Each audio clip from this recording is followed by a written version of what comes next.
So I think it's pretty clear even before the pandemic that threat actors are always going to focus on the human element.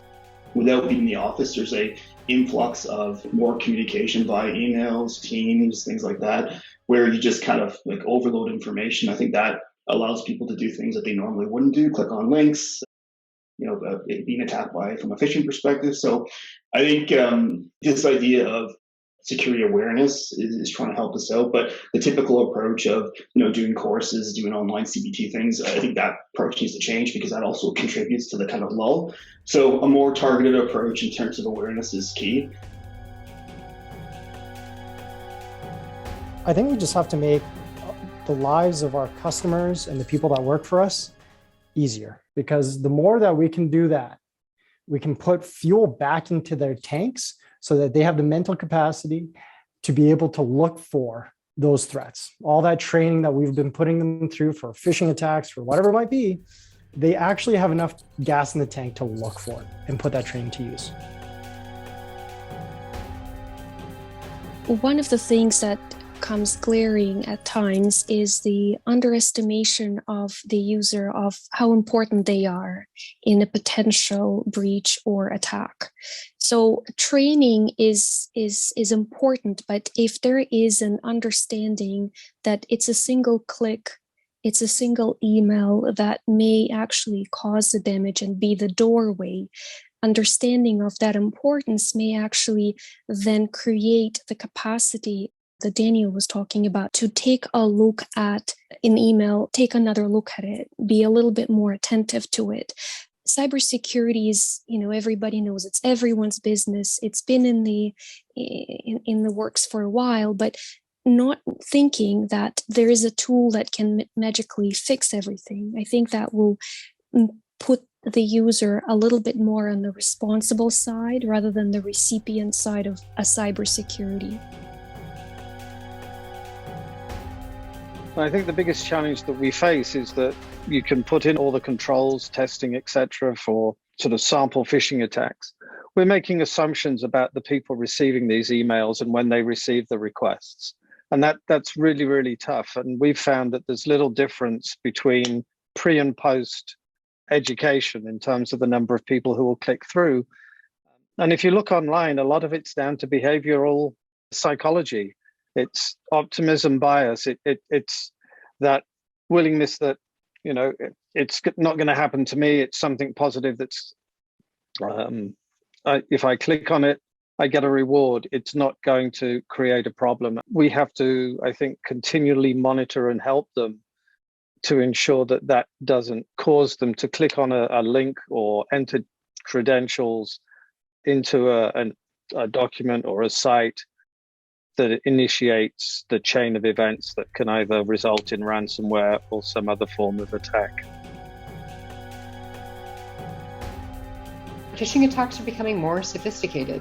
So education practices, I think, are still the top tools that train us for good hygiene and teach us to become a tough target against those cyber activities.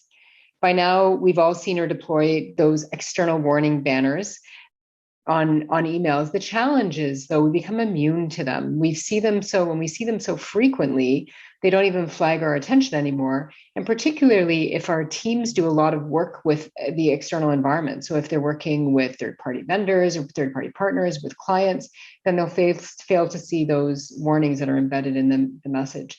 So the onus is on us as humans to take pause when something catches us as not quite right. And that is still the intuition that we have as human beings. Some examples of how I think our teams can support that behavior is making reporting something that is suspected as phishing easy and responsive. So with the click of a button generally embedded in your email client, you can report something as phishing, and good responses from the security team that make that very quick. Don't make it a painful experience and make it quite a safe and easy experience to get that validation quite quickly that you can interact with a message.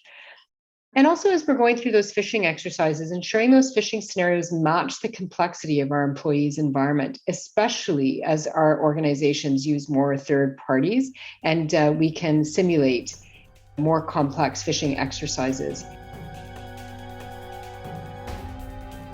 Usability and security kind of go hands in hand, and And we have to balance it. We have to make it easier, as Marvin was saying, essentially from both sides. And most recently, just the fact that we are going back to the office and there's all these questions about the security we have introduced, how that's going to impact them. So we also started something called Geoconditional access, which is we're looking at, when you are in the office, if you belong to a specific list of acceptable or curated list that you can and cannot log in, then they can log in and don't have to do the multi-factors and whatnot.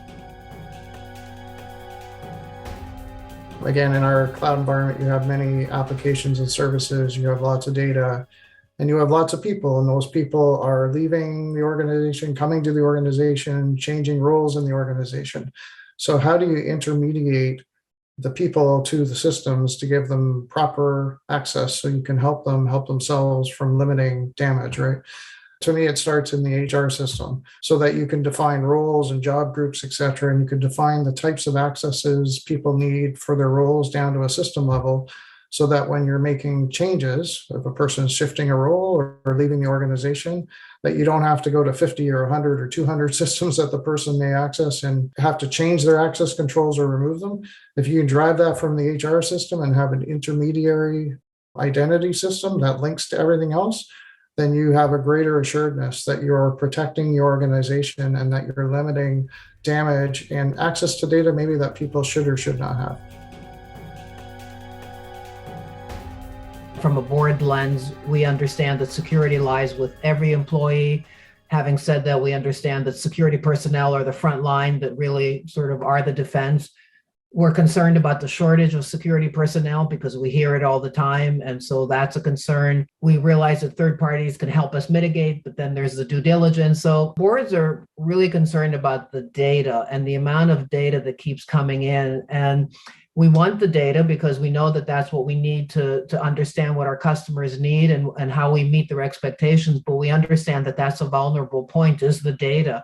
There's only so much that humans can actually take and understand the data and deal with all this data and all the noise that's coming in. And how do you filter out the good from the bad? And I think that's what we're always asking the question. Is it something that humans can do, or do we need some other help? And I think people should think about AI as being a complement. It's an enhancement to our staff. AI can really be more agile in some ways. It can be more adaptable. So I think the boards, we key in on these buzzwords. We talk about ransomware, but the boards are keying in on AI, and we're asking our organizations, how do we complement our people on the ground with AI?